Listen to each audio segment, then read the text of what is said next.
Здравствуйте, в эфире «Настоящее время». Из студии в Вашингтоне с вами Наташа Мозговая. Главное в программе сегодня. Гуманитарная катастрофа в Донбассе ухудшается по мере обострения конфликта. Участники боевых действий на востоке Украины и международные посредники собираются в Минске для очередной попытки разрешения кризиса. Оборонительная доктрина и гибридная война. Эксперты о главном военном документе России. Начнем, как обычно, с новостей из Праги. Сергей? Спасибо, Наташа. События дня в настоящем времени из Праги. Я Сергей Дорофеев. Здравствуйте. Жизнь на Донбассе окончательно превратилась в выживание. Город Краматорск Донецкой области, где еще вчера было достаточно спокойно, сегодня под обстрелом. О том, как война подходит к дому, видео, снятое местной жительницей из пока еще целого окна своей квартиры.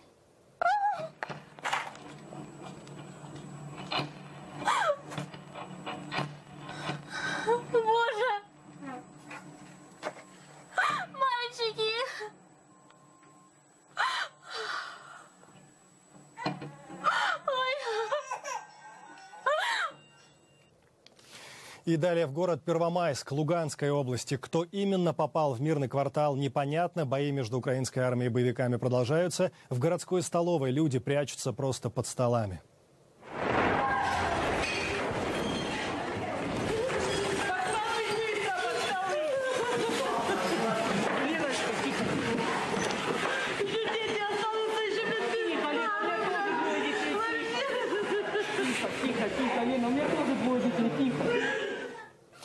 Из так называемой ЛНР в так называемую ДНР. Жители Донецка под перекрестным огнем. Люди остаются без крова и элементарных вещей, их квартиры горят.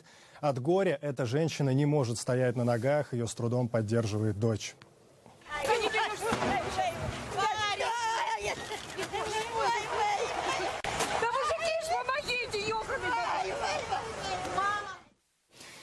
И это был уже привычный один день из жизни Донецка. Продолжит моя коллега Екатерина Кочкина. На жителей Донецка продолжают падать снаряды. Один из них в понедельник днем попал в пятиэтажный жилой дом. Сгорела квартира. Местные жители живут от обстрела до обстрела. И некуда. И вот хожу, думаю, может, убьет. А меня не убивает. Молодых убивает, а меня не убивает. Я уже и не хочу жить. Я одну войну прожила уже, хоть ребенком, но я все помню. Ситуация не лучшая в Углегорске. Выбитые стекла, в стенах домов дыры от попавших снарядов. Город, расположенный на подступах к Дебальцево, стал одним из эпицентров боевых действий. Большинство жителей города были эвакуированы. Остались самые беззащитные – лежачие больные и их семьи. Все, Саша, успокоимся. Лариса и Александр Волошины – одни из немногих оставшихся в Углегорске мирных жителей. Александр – инвалид второй группы. После инсульта не может передвигаться, поэтому во время обстрелов не мог прятаться в подвале. Ну, он в погреб, конечно, не лазил, как мы вся улица, потому что он же не может мы его стянуть. Ну, в гараже, летом в гараже. А так люди сидели в погребах, да? Ну, покажем. В погребах сидели по 12, по 16 часов. Да даже 19. Ну, раз, когда и 19. Выбегим, бегом, таблеток, ну да, тогда все перенесли. Прибегим в комнату, как собаки с соседкой. Кто хлеб хватает, кто какую-то картоши. Многие соседи Ларисы и Александра были ранены при обстрелах, когда за Углегорск шли бои между украинскими войсками и сепаратистами. Они лупят по домам. Вот Чапай, вот сосед, раненый, грудь легкие, прострелены. Нинка, соседка, множественное осколочное ранение в ногу, бедро. Количество жертв среди мирного населения резко увеличилось после того, как в январе сепаратисты начали новое наступление на позиции украинских военных. По оценкам ООН, в Донбассе погибли более 5000 человек. Екатерина Кочкина, «Настоящее время». А в украинском Славянске, где еще недавно гремели взрывы, сегодня помогают другим жителям Донбасса, беженцам из разных городов и деревень. Устав от постоянных обстрелов, туда продолжают приезжать сотни и сотни потерявших жилье людей. Из Славянска корреспондент «Голоса Америки». Вокзал в городе Славянск – перевалочный пункт для украинских беженцев, спасающихся от конфликта на востоке страны. Люди прибывают с тем немногим, что у них осталось. Приехали позавчера с Попасной. Город разбитый. Мы остались без дома, без работы, денег нет, ребенка. Не знаю, что нам делать теперь, куда нам. Дальше ехать не за что. Как быть? Пусть договариваются. Пусть прекращают эту войну, сил уже нету. Москва до сих пор рассматривает этот кризис сквозь геополитическую призму времен Холодной войны. По-видимому, они решили смотреть на мир с точки зрения сфер влияния. Это мой сателлит, а это твой. В таких условиях очень трудно о чем-то договориться. В такой ситуации, по мнению аналитиков, наилучшим вариантом видится перемирие, которое остановит кровопролитие и позволит вести дальнейшие переговоры. Тем временем и армия, и боевики сообщают о боях под Мариуполем. Армия продвигается к Новоазовску, это совсем рядом с российской границей. Об этом сообщают в пресс-службе АТО. Серьезными боями это назвать нельзя, парирует Интерфаксу в так называемом Минобороны непризнанной ДНР.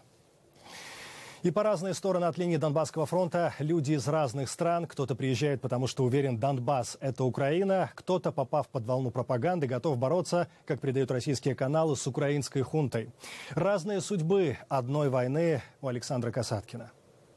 32-летний гражданин Узбекистана Шавкат приехал в Украину в октябре 2012 года, как он сам говорит, по личным причинам. Сегодня он служит добровольцем в батальоне «Айдар» в городе Счастье Луганской области. Сейчас прямые боевые столкновения нет. Только что полчаса назад бомбили город Счастье, прямо почти в центре. 4-5 снарядов упали, да. Но у бойцов очень высокий боевой дух и очень патриотично настроены. Который это украинская армия и еще добровольческий батальон освободили, которые это от сепаратистов. Тут уже люди понимают, что к чему, и они тоже это уже проукраинские. Одной из самых горячих точек последнего времени был Донецкий аэропорт украинских защитников, которого даже прозвали киборгами.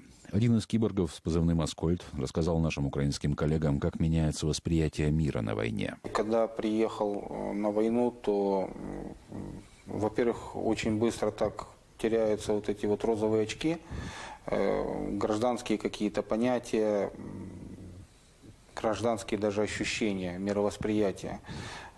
Когда от вас падает град в 70 или 100 метрах от вас выкладывается залп, то ты начинаешь понимать, что да, действительно, там кто-то в тебя стреляет, и он хочет тебя убить. Поэтому и ты переключаешься даже совершенно в другой режим жизни. Нет никаких планов на завтра, на послезавтра, нет даже планов каких-то личных на час вперед. Вот именно ты живешь в эту секунду, в это мгновение и все делаешь для того, чтобы ты выжил. Наш корреспондент познакомился в ростовском частном госпитале с добровольцем из Германии, который потерял ногу во время боевых действий. И как-то я считаю, что Донбасс – это те же самые русские православные люди. Ничего такого отделяемого нету. В Европе много русскоязычных, много населения, которые вообще против этой войны. Но власти не дают никакого повода, чтобы вмешиваться или что-то по телевидению вещать, что правду. Но интернет хоть открытый, хоть и телевидение спутниковое, все это показывается. Конечно, мы смотрели и украинское телевидение, видно, как там зомбируют людей, что неправду говорят. Там же, в Ростове, в 50 километрах от боевых действий, на кладбище появились свежие могилы. Некоторые местные жители считают, что в них могут быть похоронены погибшие на украинской войне. Захоронения обнаружили летом, где-то, наверное, в сентябре. Естественно, пошли по всей цепочке, от моргов до руководства кладбища. Руководство кладбища сказало, даже документы нам показали, что на каждую могилу есть откуда получен труп. Кто-то из морга, кто-то из больницы. Об участии российских кадровых военных в украинской войне ходит множество слухов. Депутат Псковского областного собрания депутатов Лев Шлосберг расследует смерти десантников, могилы которых появились на Псковском кладбище в прошлом году. Я думаю, что общее решение о том, что официальная Россия продолжает лгать о том, что военнослужащие действующих российских регулярных подразделений находятся в Украине, эта установка на ложь, она сохраняется. И в этой ситуации скрывается все. В тот момент, когда к прощаниям было приковано огромное внимание, то по всей стране были похороны в дикое время. Могли быть похороны в 7 или 8 утра. Могли быть похороны глубоко поздно, потому что лето, еще относительно светло, и прощание могло быть организовано в неурочный час. Но это было в городах. Вот что касается того, как это происходило в деревнях, там никто ничего не скрывает абсолютно. Власти России продолжают отрицать участие регулярных российских войск в конфликте на западе Украины. Александр Касаткин. Настоящее время. Надежда Савченко останется под стражей до 13 мая. Срок следствия продлил сегодня Областной суд Москвы. Украинскую летчицу обвиняют в соучастии в убийстве 2 российских журналистов и незаконном пересечении украино-российской границы. Савченко продолжает голодовку. В матросской тишине ей ставят капельницы. От здания суда корреспондент программы «Настоящее время» в Москве Андрей Королев. Сегодня в зал заседаний Басманного суда Москвы, где рассматривается ходатайство следствия о продлении сроков ареста украинской летчицы Надежды Савченко, буквально не пробиться. Сюда пришли не только сторонники Надежды Савченко, но и ее противники. Здесь же присутствует мать украинской летчицы и 8 депутатов Верховной Рады Украины. Мы действительно надеемся, что мера пресечения будет изменена, но судя по событиям в Дебальцево, я не вижу никакой политической воли российского руководства, чтобы освободить Надежду Савченко и тем самым урегулировать ситуацию мирным путем. Сегодня адвокаты Надежды Савченко Илья Новиков и Марк Фейгин уже сообщили о том, что украинское посольство выступило с заявлением о том, что в случае освобождения Савченко из-под стражи ей будет предоставлена жилплощадь в Москве для того, чтобы она продолжила свое участие в дальнейших следственных действиях. На протяжении всего процесса Надежда Савченко выглядела спокойной. Правда, по ее внешнему виду можно было понять, что более чем 2-месячная голодовка, которую она держит в следственном изоляторе «Матросская тишина», дается ей крайне тяжело.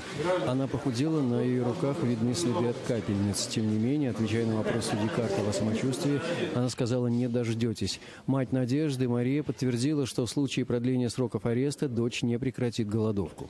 Она боец, она военный. А военные люди очень твердого характера. У них есть определенная цель. Как они себе наметили, военный характер. Военный характер. Сама же подследственная в зале заседания суда демонстрировала непримиримость и отвергала все обвинения следствия в свой адрес. «Этот фаршированный цирк пора прекращать и отпускать меня на родину», воскликнула летчица в ответ на очередные выпады в ее адрес представителей следствия. Адвокаты настаивали на непричастности подзащитных к гибели российских журналистов и снова требовали освобождения Савченко. Марк Фейгин, в частности, заявил, что все действия следственных органов в отношении украинской военнослужащей незаконны с самого момента ее задержания. Защитники напомнили суду, что на Надежду Савченко, как на депутата ПАСЕ от Украины, распространяется иммунитет от уголовного преследования. И если в апреле она не появится на очередной сессии Европарламента, это будет расценено как грубейшее нарушение России международных обязательств. Андрей Королев. Настоящее время. Москва. Мне же остается привести цитату по Интерфаксу. Цитата следователя: «Причастность Савченко к преступлению подтверждается совокупностью собранных доказательств». Адвокаты приводят обратные факты, отмечая, если Савченко и останется под стражей, до мая не доживет.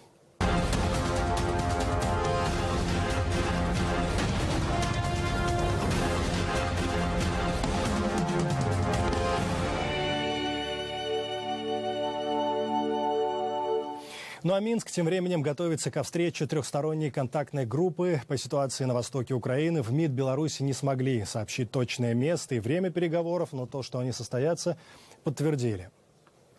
В течение дня в Минске активно убирали снег. ТАСС со ссылкой на посла России в Беларуси сообщил: в Минск на встречу может прилететь и помощник Владимира Путина Владислав Сурков. Отмечу, его называют идеологом так называемого русского мира. Также в Минске ожидают прибытия посла России в Киеве Михаила Зурабова. Со стороны Киева участие в переговорах, как планируется, примет экс-президент Украины Леонид Кучма. Кто прибудет из представителей так называемых ДНР и ЛНР, не уточняется.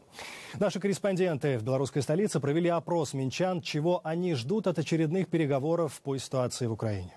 Хотелось бы, чтобы действительно эти переговоры были продуктивными в хорошем смысле этого слова для всех людей, чтобы это действительно было миром в итоге, а не войной.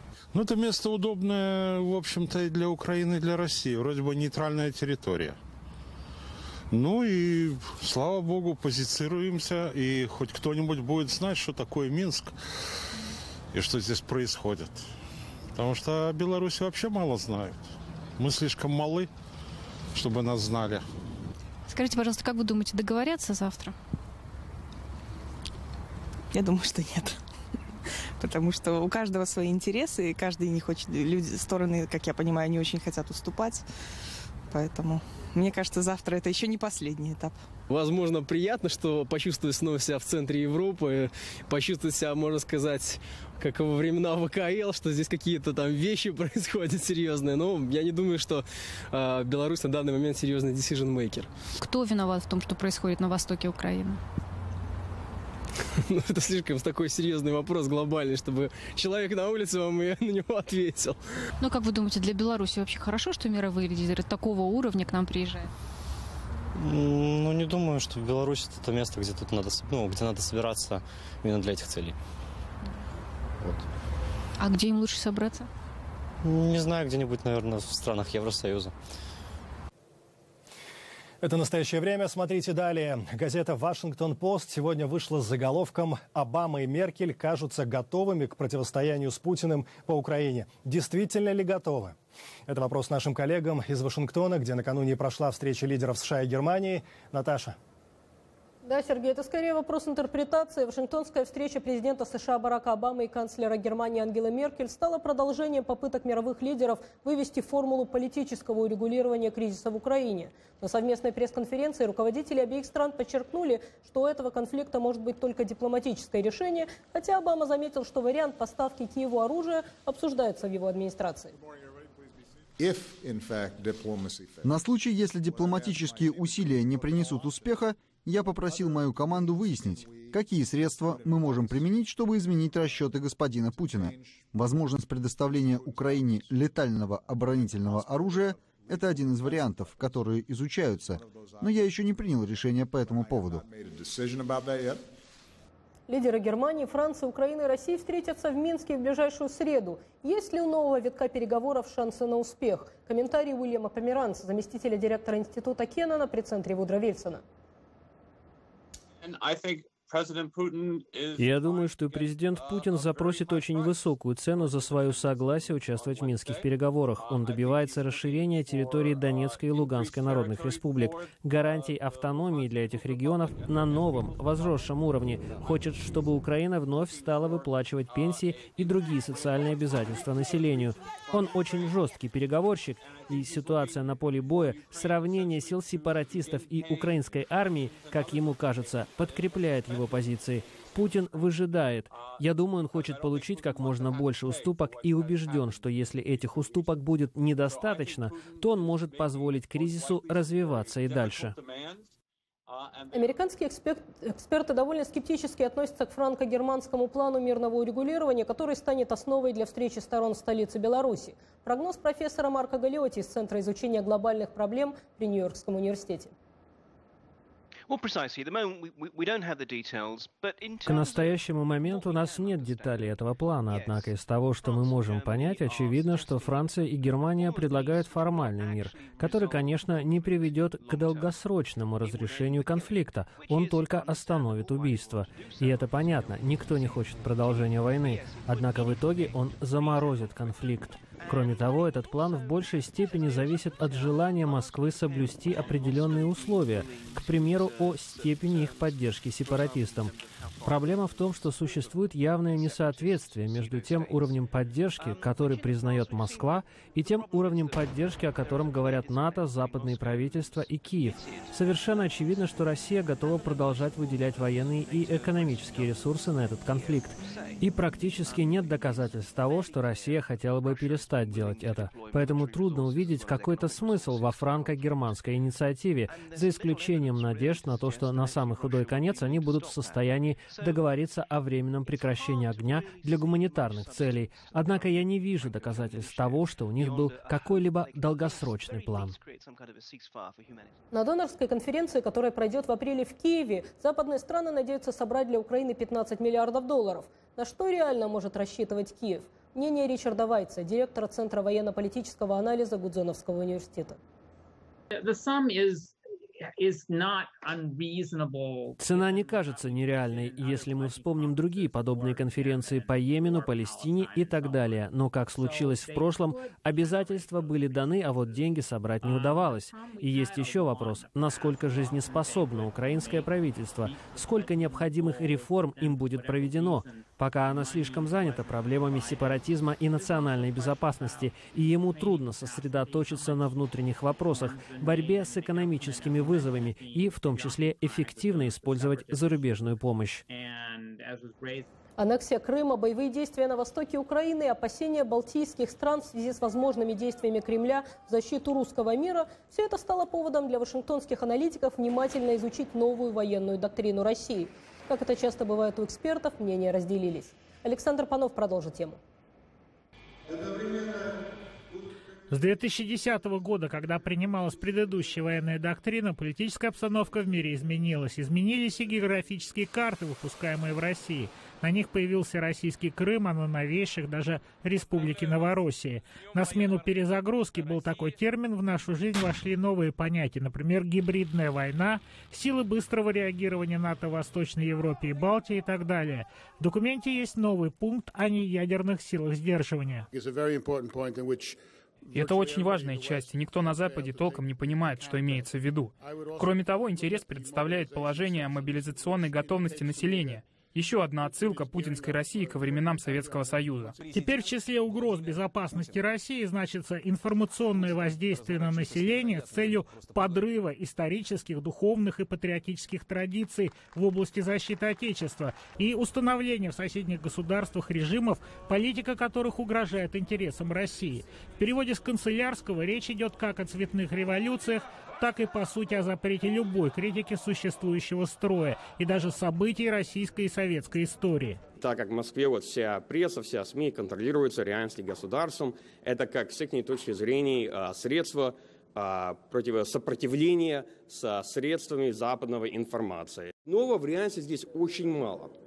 И главное, надо понять, что те изменения, которые западные эксперты ожидали, не произошли, их не ввели в эту доктрину. В новой доктрине нет пункта о применении первыми ядерного оружия, хотя о такой необходимости говорили отдельные российские генералы. США и НАТО впрямую не названы в числе основных военных угроз. Вопрос стоит не в том, стоит ли нам полностью доверять тому, что содержится в доктрине.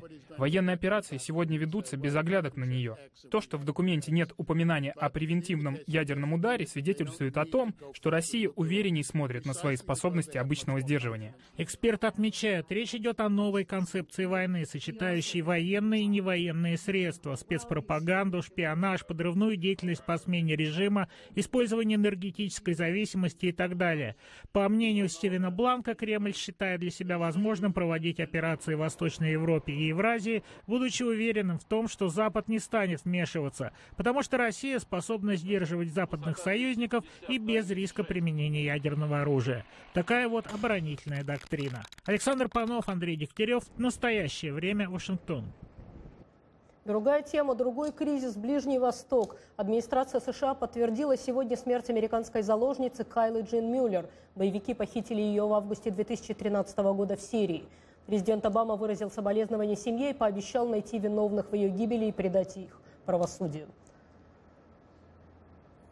И возвращаемся к России. Экономические и политические проблемы, грозящие столкнуть Россию в рецессию, негативно сказываются и на судьбе Сколково, проекта, нацеленного на развитие инноваций и предпринимательства в России. Подробности в репортаже корреспондента «Голос Америки» в Москве Дэниела Шерфа.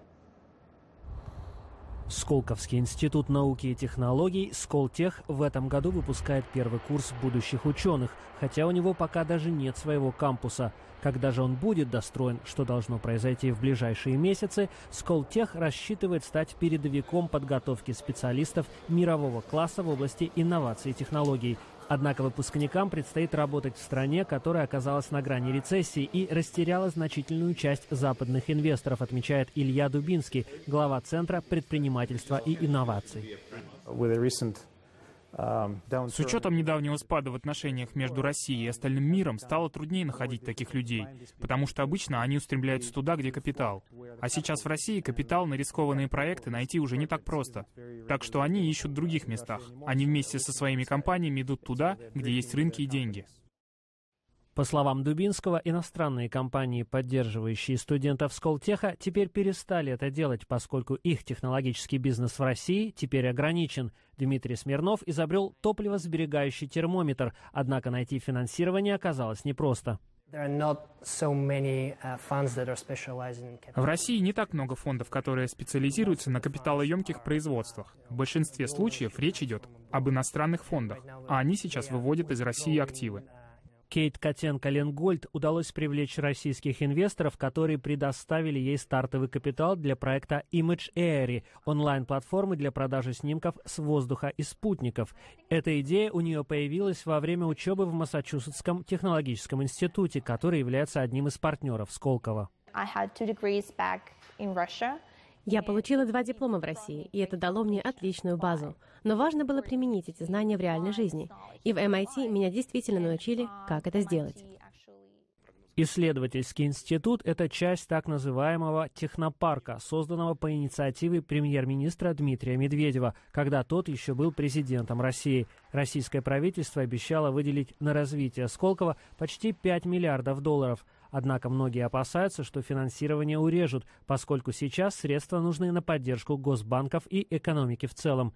Впрочем, пока правительство продолжает поддерживать Сколково, говорит Дубинский, который сам учился и в России, и на Западе, и по-прежнему сохраняет оптимизм. Когда я вернулся в Россию, большинство студентов, даже из лучших технических университетов, хотели работать либо на президентскую администрацию, либо на крупные банки или нефтяные компании. Сейчас из тех студентов добрая половина хочет заниматься технологиями, а треть собирается открыть собственный бизнес. Так что всего за несколько лет произошли огромные изменения.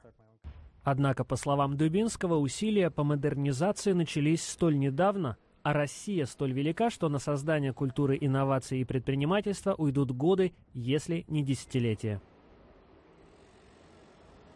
Ну и отвлечемся от кризисов и мрачных прогнозов. Совсем другая тема. Ежедневно нью-йоркским метро пользуются миллионы людей. Возможно, не замечая этого, во время поездки они соприкасаются с одной из самых широко раскинувшихся общественных коллекций произведений искусства в мире.